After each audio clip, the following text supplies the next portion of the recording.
Okay, good morning. So, lesson 8, the fingerprint patterns. We have the arches, loops, and whirls. So, today we will have our supplemental discussion regarding this topic. Okay, here are the learning objectives. Identify the different fingerprint patterns. Distinguish the similarities and differences of every fingerprint patterns. Identify the unique features of every fingerprint patterns. Okay. So, general groups of fingerprint patterns. The following are the three general groups of patterns as described by Sir Francis Galton. So, we have the arches, the loops, and the whirls.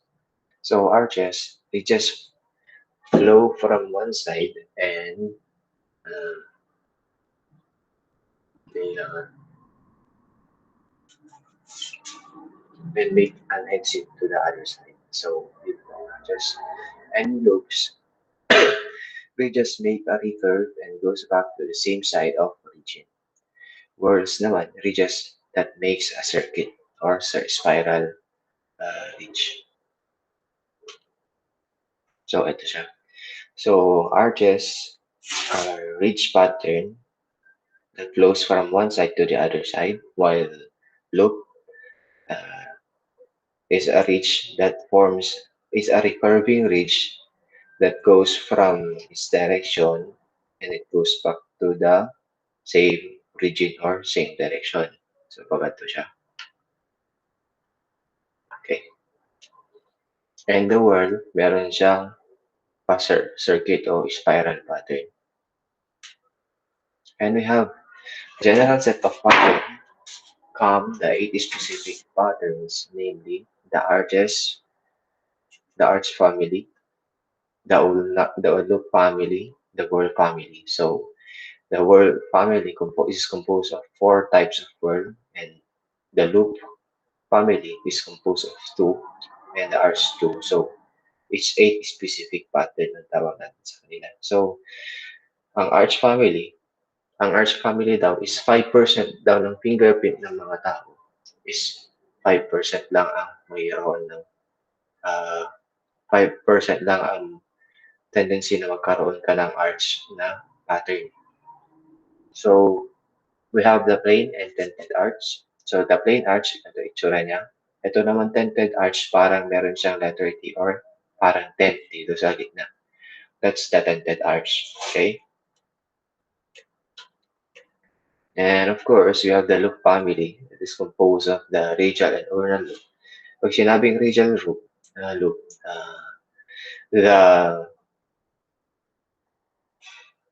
tawag nito, loop must have one delta and one or more ridges that enter and leave on the same side.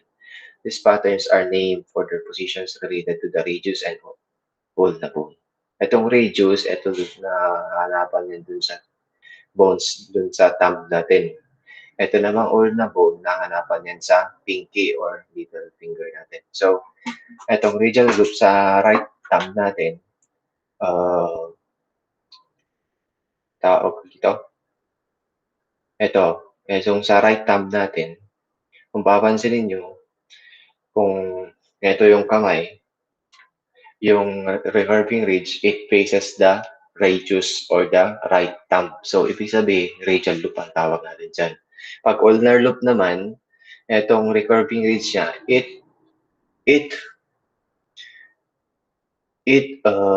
opposes the right thumb. Ito sa right thumb natin na ulnar bone yan. I mean, ulnar loop kasi itong recurving ridge, it opposes yung recurve niya, it opposes the right thumb, but it faces the little finger. Ibig sabihin, ulnar loop. Ulnar loop ang tawag natin sa kanya. Loop opens toward the left or the radial bone. Radial loop yan. Loop opens towards the right or the ulnar bone. That is ulnar loop. Note, on the left hand, a loop that opens to the left would be an ulnar loop, while one that opens to the right would be a radial loop. Okay? So, ganun yun. Basta kung yung recurve niya, hinaharap niya yung thumb, right radial yan. Pero pag yung little finger, ang hinaharap niya is ulnar loop. Okay?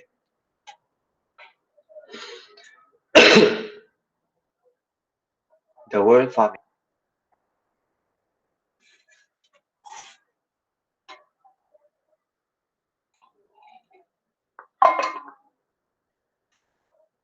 So, dito tayo sa word family. We have the plain world, central pocket loop world, double loop world, and accidental world. So, ito yung itsura ng plain world natin.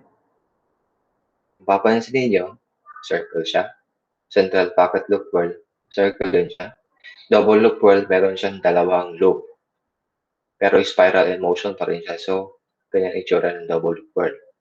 Itong accidental loop, itong accidental world naman, it is composed of either of the three.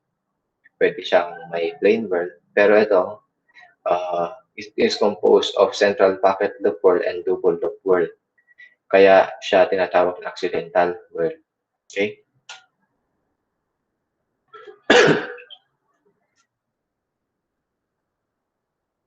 Ideally, before interpretation, identify first the turn area and type lines. This makes the classification of fingerprints easier since they are the ones defining the actual extent of patterns, hence making them the starting point of classification. So the eight specific patterns, so we have the RGS box na tayo. RGS are the simplest type of fingerprints that are formed by ridges that enter on the one side of the print and exit on the other side. No delta are present. Characteristics of an arch, ganito siya. The ridges flow without recurving. Okay? The ridges flow without curving. No delta and core, no ridge count. So, ang arches, wala siyang ridge count. Wala siyang delta and core. Wala rin siyang recurving ridges. So, ibig sabihin, diretso lang siya na pag-ano ng pattern niya. But it is also composed of many types of shape. Example, yung bifurcation, madami yan. Plain arch, the ridges enter upon one side, make a right or wave at the center, and flow or tend to flow out upon the opposite side. So, ganito ang itsura niya. Ito nakikita natin dito. Ito. Ito yung mga sinasabi ko kanina ng mga bifurcation. Oh, we have the ending ridge. We have eyelet.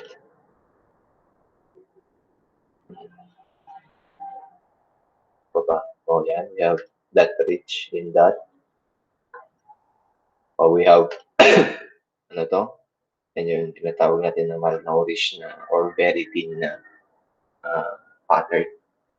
Nalimutan na natin kung type pangalan nun. Tingnan nyo na lang. So, ito, these are examples of that ridge bar. Okay.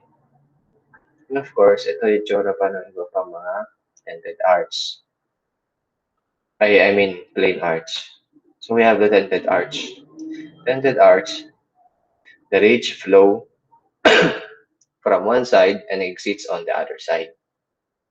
It possesses either an angle, an upthrust, or two of the three basic characteristics of the loop.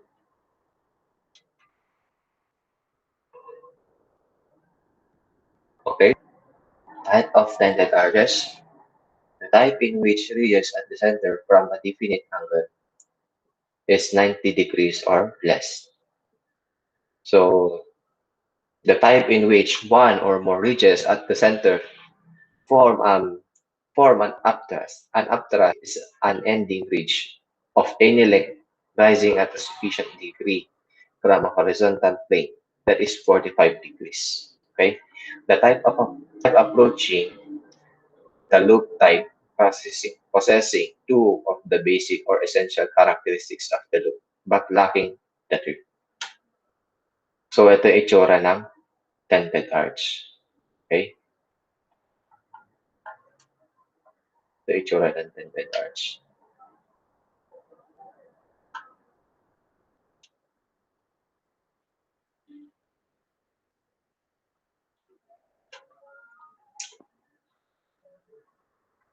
Okay, tapos na tayo sa arch. Dito naman tayo sa loop. Loop, the pattern in which one or more ridges enter upon either side. Recurve, touch, or pass an imaginary line between delta and core and pass out or tend to pass out upon the side of the ridge entered. Characteristics of loop. There must be a sufficient recurve. There must be a delta and core. There must be a ridge count of at least one. The imaginary line drawn between the delta and the core must cross at least one sufficient recurve. The ridge is included in the counting. Okay?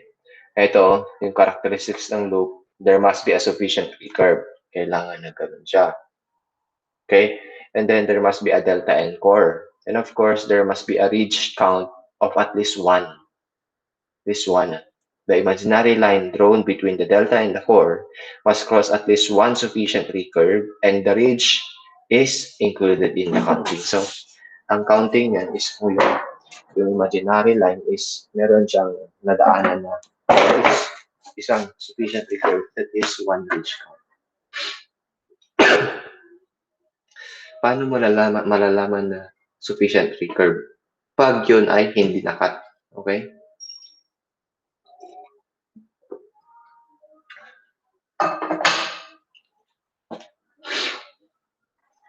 Okay, sufficient recurve.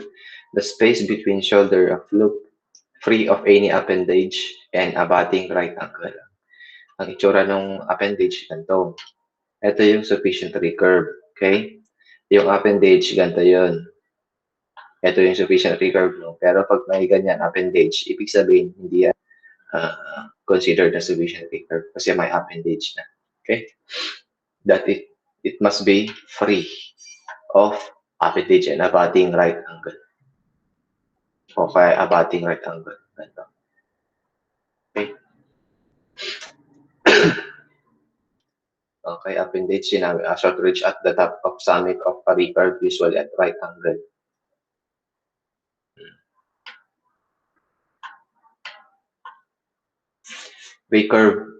Recurving ridge is a ridge that curves back in the direction in which it is started.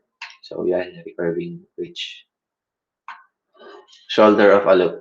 It is the point at which recurving ridge definitely turns or curve. Ito yun. Okay? Ito yung shoulder of a loop. Ito yung tsura ng ating ridge. So, hindi natin alam kung right ba o left na kamay ito. So, let's see.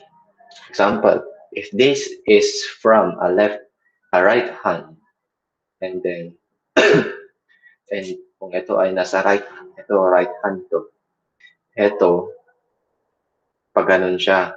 So, it faces the right thumb. Ibig sabihin, it is radial loop. Pati rin dito, sa isa. Pag ito naman, it faces the the right pinky or right little finger. Ibig sabihin, ulnar loop yan. This is ulnar loop. This is radial loop. This is radial loop. Okay?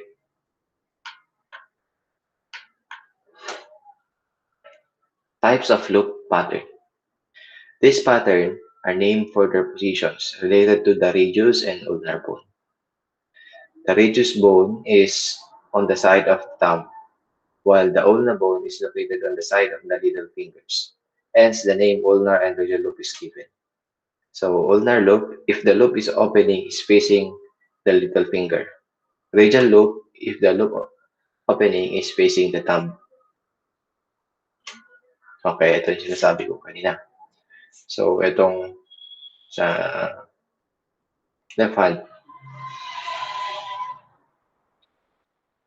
itong mas malaki na bone, ito. Etong etong bone dito na malaki dito na napapansin nyo, that is radial. Ito namang nasa tapat ng little finger natin, etong bone na maliit, ulnar or ulna. Okay? Kung ito yung land natin, anterior o ventral view.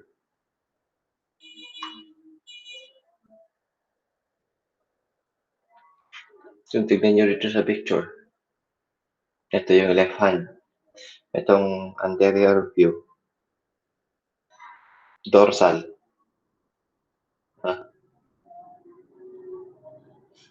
dali.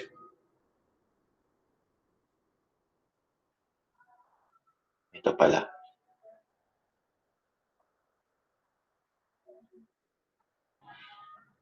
Medyo hindi malinaw yung picture. Basta yan.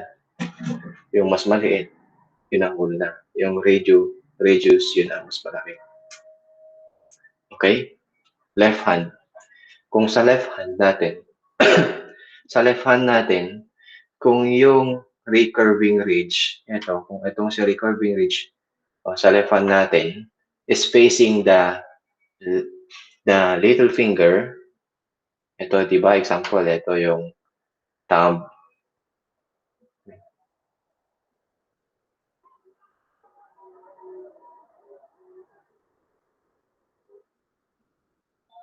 Okay.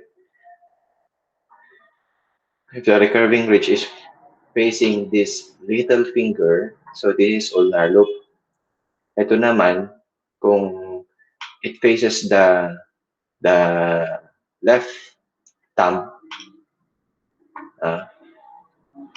yan. This is radial loop. Okay? Sa left hand, radial loop. So, ang symbol niyan is radial loop, ulnar loop. Ito naman, si radial loop naman, sa right hand, kung ito, it faces the thumb. Ito, example drawing tayo ulit dito. This is the thumb. This is the pinky finger. Okay. If this radial loop is facing the right thumb, therefore, this is radial loop. Ulnar loop naman pag ganito. Okay? It faces the little finger. Basta, alalahanin nyo lang, kahit saan kamay yan, if yung itong curve niya is facing the right, the thumb, it is radial. If it faces the little finger or pinky finger, it is ulnar loop. So, whirl naman tayo. Whirls, these are patterns where ridges make a circuit resembling that of a whirlpool. So, ito ang whirlpool. Yung sa tubig, yan yung nanghihigop. A whirl pattern. Ito siya. Okay?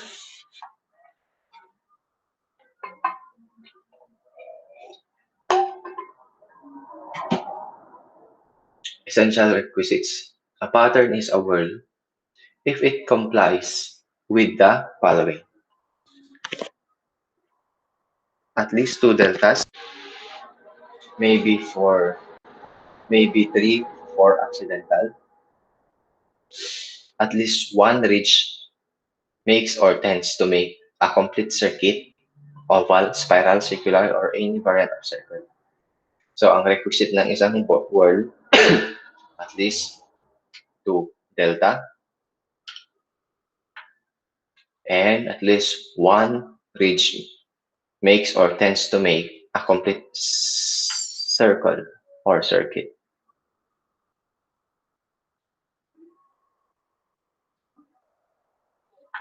Okay. Yan. Okay, we have the oval circuit, spiral circuit, we have the circular circuit. So, by example, note, a recurving circuit bridge, however, which has an appendage connected with it in the line of flow and on the delta side, cannot be construed as circuit. The inner line of the flow is determined by drawing an imaginary line between the inner delta and the center of the innermost recurve of looping ridge. An appendage connected at the point is considered to spoil the recurve on the side. Consider the illustration below. So the two figures have ridges that tend to make a circuit. However, on the left figure, an appendage is attached, spoiling the circuit. So ito yung appendage. Like here. Also on the right figure, that appears to be a sharp angle formed by the ridge spoiling, also supposed circuit. In this illustration, both are classified as loop since there is no circuit ridge formed. So, sharp kasi ito, kaya hindi siya considered na spiral. Okay, we have the types of whirl. Plane whirl consists of one or more ridges which make a complete circuit with two deltas. So this is the delta. Okay, this is the delta. Itong si delta, magdo-draw siya ng imaginary line from the other, from delta to delta yan. And then, between which with an imaginary line is drawn, at least one recurving ridge pattern within the inner part area is cut or touched. So, at least isang recurving pattern, I mean, yes, or isang nag-circular na pattern is nadaanan ng imaginary line na yan. That is painful. Kailangan nadaanan yung circle to be considered as framework. Okay, we have the central pocket loop word. It is consists of at least one recurving ridge or an obstruction at the right angle to the line of flow with the two deltas, between which, when an imaginary line is drawn, no recurving ridge within the inner part pattern area is cut or touched. If the circuit is spoiled, in lieu of the recurve in front of the delta in which inner pattern area, an obstruction at right angles to the line of flow will suffice. So in the figure of the right is a pattern wherein a right curve is spoiled but an obstruction right angle is present. The presence of the obstruction. So i-simplify natin itong central pocket curve.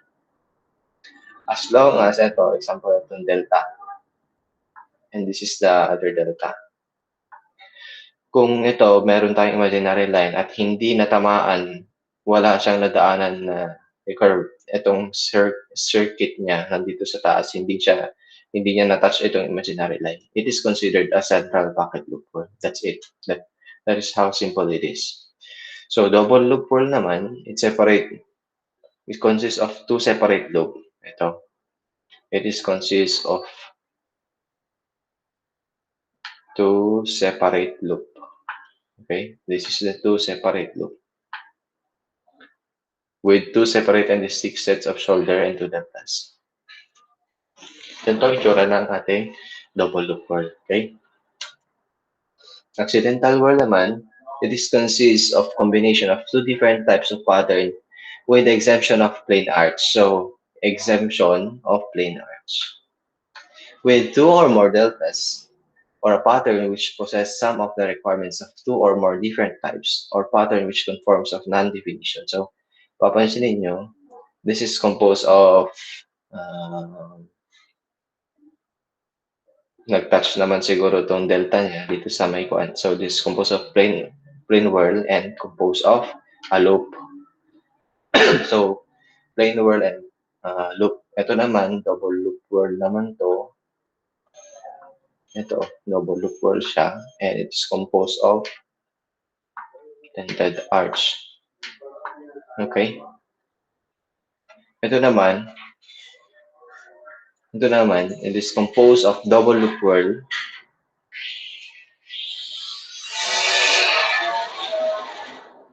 Ito. And it is composed of double loop whirl here and my plane arch. Okay? So if the imaginary line between the delta and the other delta here will touch the sufficient free curve of the fingerprint pattern, it is considered as plane word. Pero pag hindi niya na-touch yung imaginary line from delta to delta, that is considered as a central pocket word. So, the scenario here, example dito, accidental word ang tawag natin dito because it is composed of any pattern but except with the exemption of plain arch. Okay? The plain arch is excluded as it is rather the absence of pattern than a pattern.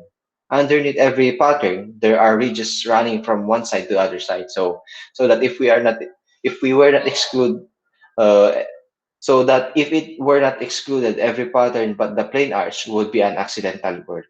Okay, so uh, that's the principle. Kaya wala yung uh, plain arch kasi wala naman sa pattern. So kung may katanungan kayo,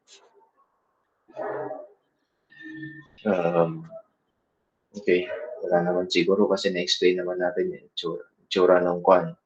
Kung ano yung mga characteristics ng mga kwan natin. So, ang gagawin na lang natin is to review your requirements.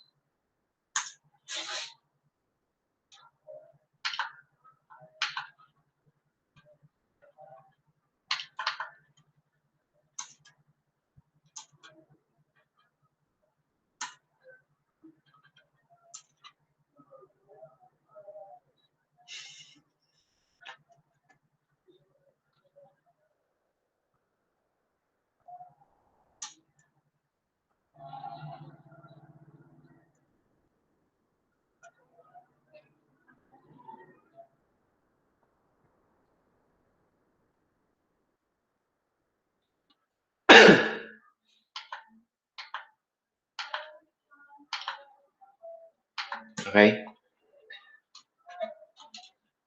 So, ang requirements nyo for lesson 8 is ito.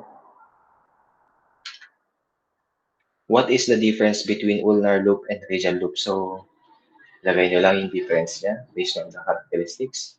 Explain the characteristics of arches. Ano yung characteristics niya? What is the unique feature of accidental word that is not present in other types of words? Okay. Differentiate central pocket loop word from the plain word. Okay. Madali lang yan. And we have here, okay, activity number 2.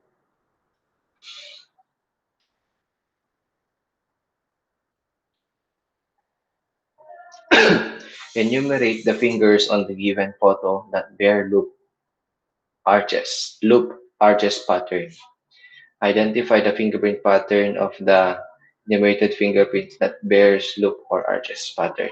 If the ten fingerprint patterns bear neither loop nor arches, name instead the given fingerprint pattern. Refresh yourself on the previous lesson. So, ito, enumerate the fingers given on the so gaganto lang gagawin nyo.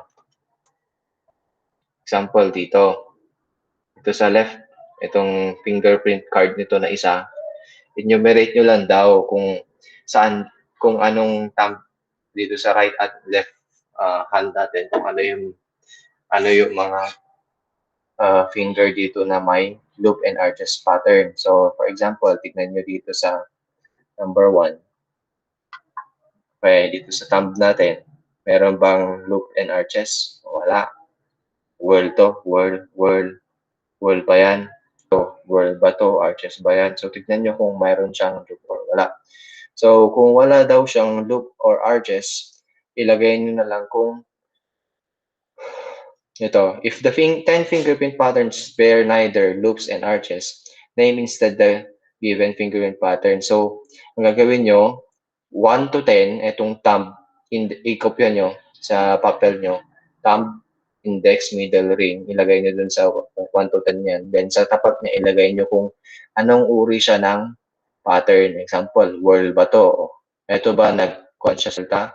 Nag-cross ba? So, this is plain whirl. So, ilagay nyo lang na plain whirl. Yan, ito gagawin nyo. Okay? Parehas lang na dito. Dito naman, identify the following patterns and write your answer in the provided cells. Okay, dito, ilagay niyo siya dito. Place your answer below. Every fingerprint, ilagay niyo siya dito. But you can use extra sheet here.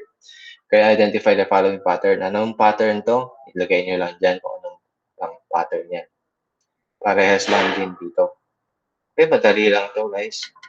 Wala siyang kahirap-hirap. Ha? Baga panis lang sa inyo yan.